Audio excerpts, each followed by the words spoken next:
সঙ্গীতের পক্ষ থেকে আমি মানস।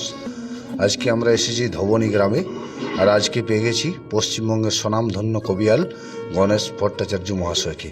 আমরা তার কাছে কয়েকটি প্রশ্ন করতে চাই। এই পেশায় আপনি কতদিন যুক্ত আছেন? আজ আমার মোটামুটি 32 বছর পেরিয়ে গেল। 1992 সালে আমি একক দল গঠন করেছিলাম। তার আগে ওই 2-3 বছর আমার গুরুদের কাছ থেকে আমি ট্রেনিং নিয়েছি। 92 সাল থেকে আমি নিজেই দল গঠন করে আমি গাইছি। কত সালে আপনি নিজেকে একজন কবিয়াল বলে প্রতিষ্ঠিত করতে পেরেছেন? দেখুন, আমি এখনো পর্যন্ত নিজেকে কবিয়াল হিসাবে প্রতিষ্ঠিত করতে পারিনি, কারণ কবিয়াল শব্দটার মধ্যে যে গূঢ় তত্ত্ব লুকিয়ে আছে, আমার মতো একজন অর্বাচীনের পক্ষে সেই তত্ত্বের ব্যাখ্যা দেওয়া বড় মুশকিল। যতদিন পারবো, আমি এখনও শিক্ষানবিশ আছি, আমি শিখে যেতে চাই। এখনও তেমন কবিয়াল কিছুই হতে পারিনি। বাংলার প্রাচীন লোকশিল্প কবিগান কি আজ কি বিলুপ্তির পথে? হ্যাঁ, কথাটা একদিকে বলেছেন, কারণ কবিগান কোনোদিনই বিলুপ্ত হয়নি আমাদের সমাজ থেকে। হয়তো মাঝখানে কিছুদিন ধুঁক ছিল, কিন্তু গতায়ু প্রাপ্ত হয়নি। তবে আমার মতে বলে, মানে অ্যাকর্ডিং টু মি, যে কবিগানটা গবেষণার অভাবে এবং সংকলনের অভাবে বিশ্বের সর্বত্র এই গানটা কিন্তু পৌঁছতে পারেনি। কবিগান আছে, সমাজে ছিল এবং এখনও থাকবে। শুধুমাত্র একটু এটাকে ঘষে মেজে উর্বর করে তুলতে হবে। তার জন্য সকলকে সহায়তার হাত বাড়িয়ে দিতে হবে, তবেই কবিগান চিরকাল থাকবে এবং প্রকৃত কবিগানটা সমাজে রাখলে সমাজের উপকার। বাংলার অন্যান্য লোকশিল্প যেমন কীর্তন, এসবের জন্য অনেক শিল্পী পাওয়া যায়, কিন্তু কবিগানের কয়েকজন মুষ্টিমেয় শিল্পী পাচ্ছি। তাহলে কি নতুন প্রজন্ম আসছে না? না, সেটা বলা যাবে না। অবশ্য কবিগানটা দেখুন, একটা কথা, কবিগান শিখতে গেলে এটা একটা কঠিন বিষয়। কেন কঠিন বিষয়? না, সকলের পক্ষে কিন্তু কবিগান শিক্ষা হয় না। এই গান হচ্ছে সৃষ্টিশীলতার গান, সৃজনশীলতার গান। যিনি শিখবেন তিনি যদি সৃষ্টিশীল না হন, তার যদি সৃজন করার ক্ষমতা না থাকে, তিনি তো শিখতে পারবেন না। অন্যান্য গান যেমন হয় কি, হয়তো গুরুদেব যেভাবে পালা দেন, পালা অনুযায়ী হয়, কিন্তু কবিগানে কোনো নির্দিষ্ট বিষয় থাকে না। হঠাৎ আসরে একটা কোনো কিছু যদি আমাদের সম্মুখীন হয়ে যায়, আমরা সেই বিষয় নিয়ে আমরা ছন্দ করে গান বেঁধে তৎক্ষণাৎ আমরা পরিবেশন করতে পারি, এবং সেই দক্ষতা একজন কবিয়ালের থাকে। তাই শিক্ষা বড় কষ্টের ব্যাপার। ওই জন্য হয়তো কবিগান নেই বা অনেক জায়গায় পৌঁছতে পারেনি বলে অনেকে বিষয়টা জানেন না, এমন হতে পারে। কবিগান অঞ্চল ভিত্তিকে আলাদা কেন? এই প্রসঙ্গে বলি, অঞ্চলভিত্তিক আলাদা অবশ্যই। এই কবিগানের ধারা হচ্ছে দুটি, একটি পূর্ববঙ্গীয় ধারা, একটি পশ্চিমবঙ্গীয় ধারা। পূর্ববঙ্গীয় ধারাটার আবার দুটো ভাগ। একটা হচ্ছে ওই ঢাকা, চট্টগ্রাম, নারায়ণগঞ্জ কেন্দ্রিক একটা ধারা, যেটার প্রবর্তক ছিলেন কবিগানের গুরু মহোদয়, তিনি ছিলেন হরিচরণ আচার্য। তিনি কবিগানকে সর্বপ্রথম আধুনিকীকরণ করার চেষ্টা করেন। আর আরেকটা মতুয়া প্রভাবিত ধারা, সেটা হচ্ছে আপনার ওই যশোহর, বরিশাল এই এলাকার যে ধারা। তাহলে বাংলাদেশের পূর্ববঙ্গীয় ধারা একটা আলাদা, আরেকটা হচ্ছে পশ্চিমবঙ্গীয় ধারা, যে ধারাটাতে বহু বিদগ্ধ কবিয়াল জন্ম নিয়েছিলেন।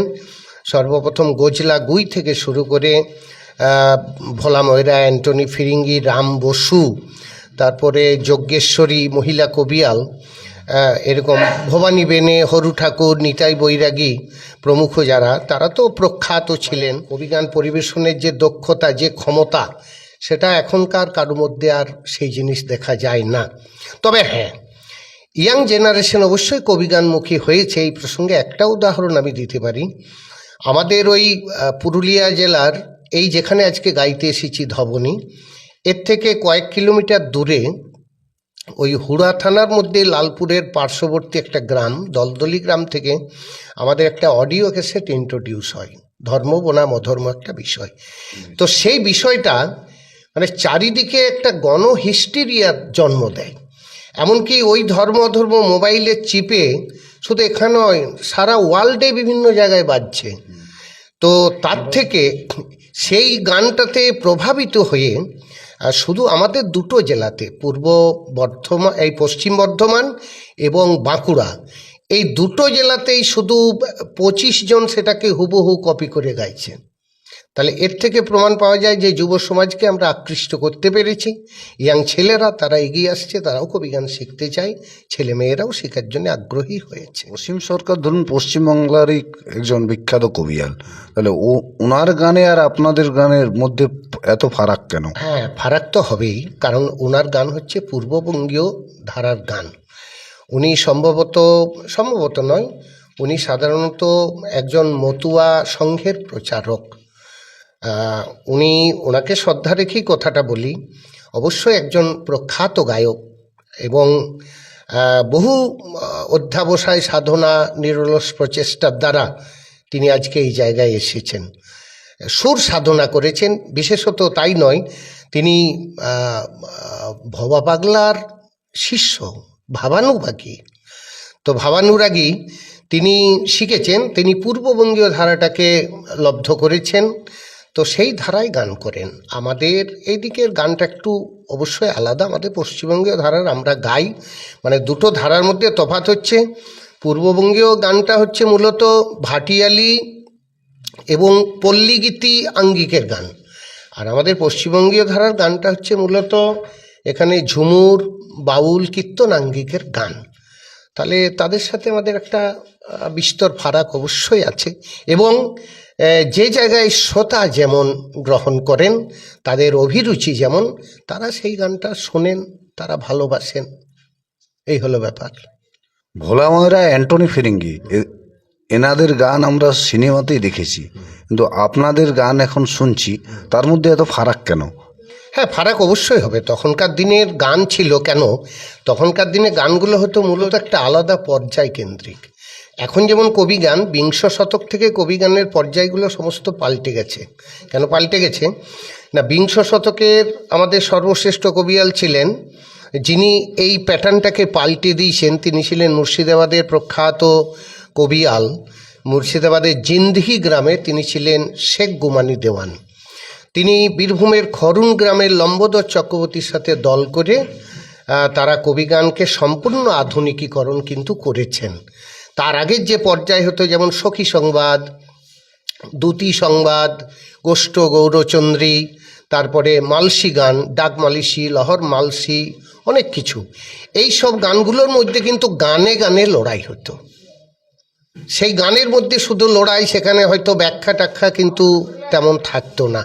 তারপরে যেটা কবির লহর আসল, সেটা তারপরে, সেটা হয়তো ভোরবেলা পেরিয়ে মোটামুটি 8 ঘন্টা গান হয়ে গেছে, 8-10 ঘন্টা, তারপরে কবির লহরটা আসলটা শুরু হতো।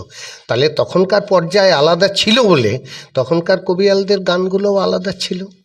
এখন যেহেতু পালা কেন্দ্রিক কবি গান, আমাদের তাই শুধু পালার মধ্যেই আমরা আলোচনা করি, এই তফাৎ। আপনি কি কখনো আলাদা আলাদা কবিয়ালের সাথে গান করেছেন? হ্যাঁ, আমি বহু কবিয়ালের সাথে আমরা কেটে কেটেও গান করি। তবে একটা কি, কেটে কেটে গান যখন করি, সেটা হয়তো আমাদের মানে একটা তো সবেরই সিজন থাকে, সিজনে হয়তো একজনের থেকে ছেড়ে আরেক দিকে গেলে আমাদের অনেক কষ্ট হয় বলতে সেখানে আমাদের শরীরে একটা ক্লান্তি ভাব আসে, দূর দূরান্তে, এখন তো বহু দূর আমরা যাই। তো যাই হোক, কেটে কেটে এভাবে গান হয়। তবে যেদিকে যেমন প্রচলন আছে, মুর্শিদাবাদ, আপনি নদিয়া, বীরভূম সাইডে যান, ওইদিকে যারা আয়োজকগণ, তারা দু জায়গার থেকে দুজনকে সাধারণত বেশি তারা বুকিং করেন। আর আমাদের এদিকে যারা আয়োজকগণ, তারা হয়তো এত হেপাও নিতে চান না। দেখছি এক জায়গাতে যখন দুজনকে পাওয়া যাচ্ছে, তখন আর আমাদেরই হয়তো তেড়ে টিকটিকি গায়ে তোলারও কোনো যুক্তি এখানে থাকে না। একজনকেই বললে পেয়ে যাচ্ছি, ঠিক আছে আপনি একটা ভালো নিয়ে আসবেন, এরকমভাবে এইদিকে হয়।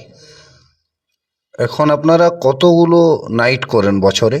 এখন মোটামুটি দেখুন, আমরা আমাদের দলটাই আমরা ধরতে পারেন যে সারা বছর অন্তত 260-70-এর মতো আমরা প্রোগ্রাম করি বছরে। পশ্চিমবঙ্গ ছাড়া আপনারা আর কোথায় কোথায় গিয়েছেন? আমি ভারতবর্ষের বহু রাজ্যে প্রোগ্রাম করেছি। বহু রাজ্যে অনুষ্ঠান করার পর আমি বিদেশ থেকে দুবার চান্স পেয়েছিলাম, ডাক পেয়েছিলাম। একবার পেয়েছিলাম হংকং বেঙ্গলি অ্যাসোসিয়েশন থেকে দুর্গাপূজার বিজয়া সম্মেলনীতে, কিন্তু দুঃখের বিষয় তখন আমাদের দলের কারো কিন্তু কোনো পাসপোর্ট ছিল না। পাসপোর্ট থাকলে তবেই ভিসা পাবো, তাহলে পাসপোর্ট ছিল না বলে আমাদের যাওয়া হয়নি। তখনকার দিনে আমাদের তেমন কোনো ভালো মোবাইলও কারো ছিল না, যে মোবাইল থাকলেও যোগাযোগটা আমাদের বৃদ্ধি পায় সেটাও কিন্তু তখন ছিল না। যেহেতু আমি বললাম আমার এই লাইনে 32 বছর পেরিয়ে গেল, 33 বছর চলছে, তাহলে তখন ছিল না বলে আমি কিন্তু সেই প্রোগ্রামগুলো ধরতে পারিনি।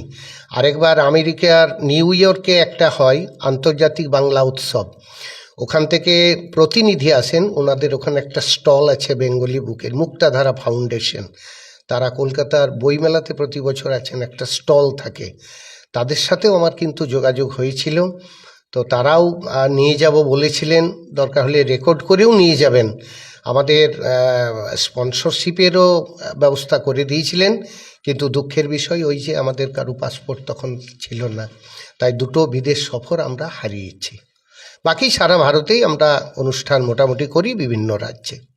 বর্তমান প্রজন্মে যারা কবিগান করছেন তাদের প্রতি আপনার বার্তা কি? তাদের বার্তা আমি বলবো যে কবিগানটাকে ধরে অবশ্যই রাখতে হবে এবং শিখলে ভালোভাবে শিখতে হবে। ভালোভাবে শেখা কেমন না, আমি যদি সম্পূর্ণ শিক্ষাটাকে রপ্ত না করি, আমি যদি সৃষ্টি করার ক্ষমতা না রাখি, তাহলে আর এই সব গান করে আমার মনে হয় না যে কোনো প্রফিট হবে, সমাজের কাছে একটা ভালো বার্তা যাবে। কারণ আজকাল যে সামাজিক অবক্ষয়, শ্রোতাদের ধৈর্যের চ্যুতি ঘটেছে, শ্রোতাদের অভিরুচির বদল ঘটেছে, তাই সেইভাবে গাইতেও হচ্ছে। যেহেতু এখন শিক্ষার হারটা অনেকটা নিচে নেমে গেছে, তাহলে তাদের দিকে গ্র্যাটিফাই করার জন্যে, সন্তুষ্ট করার জন্যে আমাদেরকেও সেইভাবে পারফর্ম করতে হচ্ছে। কিন্তু সেই জায়গা হয়তো সব জায়গার পারফরমেন্স আমাদের একই করলে চলবে না, হবেও না, আর করলেও চলবে না। কেন না, মনে করুন একটা হয়তো আমি যদি সাহিত্যের আসরে একটা পারফর্ম করি, সেখানে আমি যেভাবে গাইব সেটা তো একটা প্রত্যন্ত গ্রামের, সেখানে ধরুন হয়তো শিক্ষার আলো পৌঁছেনি, সেখানে যদি আমি পারফর্ম করি সেই ভাষাতে গাইলে তো আর হবে না, সেটা কেউ নেবে না। তাহলে আমাদিকে যেহেতু কবিগান প্রচারের আলোতে আমরা আছি এবং এটাকে আমরা আরও পরিসরটা বৃদ্ধি করতে চাই, সেই জন্যে যেখানে যেমন আমার মনে হয় যে কবিয়ালদের উদ্দেশ্যে আমি বার্তা দেব, শুধু একই রকমভাবে গতানুগতিক পারফরমেন্স করলে কিন্তু এটাকে আর টিকিয়ে রাখা যাবে না।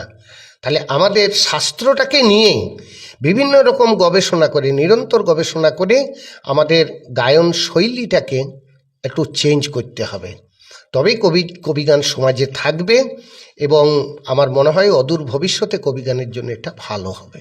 গীত সঙ্গীত আমাদের অতি পুরনো লোকসংস্কৃতি, যেমন যাত্রা, নাটক, কবিগান, কীর্তন, এগুলো প্রতি দায়বদ্ধ। তো আমাদের পেজের সম্বন্ধে আপনি একটু কিছু বলুন।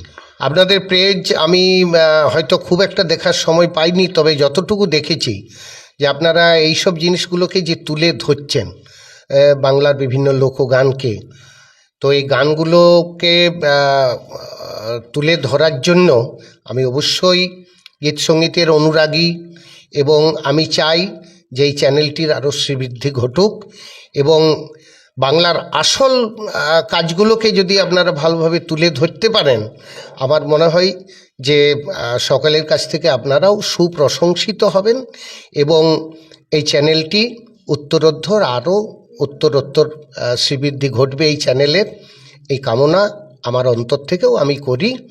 তবে আমি বলবো যে এই রকম জিনিসগুলোকে আপনারা আরও বেশি তুলে ধরুন, বাংলার যেগুলো আদি সংস্কৃতি, এটাও আমরা চাই। তো এই চ্যানেলটা সেটা করছে, আমি দেখেওছি বিভিন্ন ভিডিওতে। যাই হোক, আরও শ্রীবৃদ্ধি ঘটুক, এটাই আমার কামনা। অনেক অনেক ধন্যবাদ গণেশ ভট্টাচার্য মহাশয়কে। নমস্কার, আমারও খুব ভালো লাগলো। নমস্কার।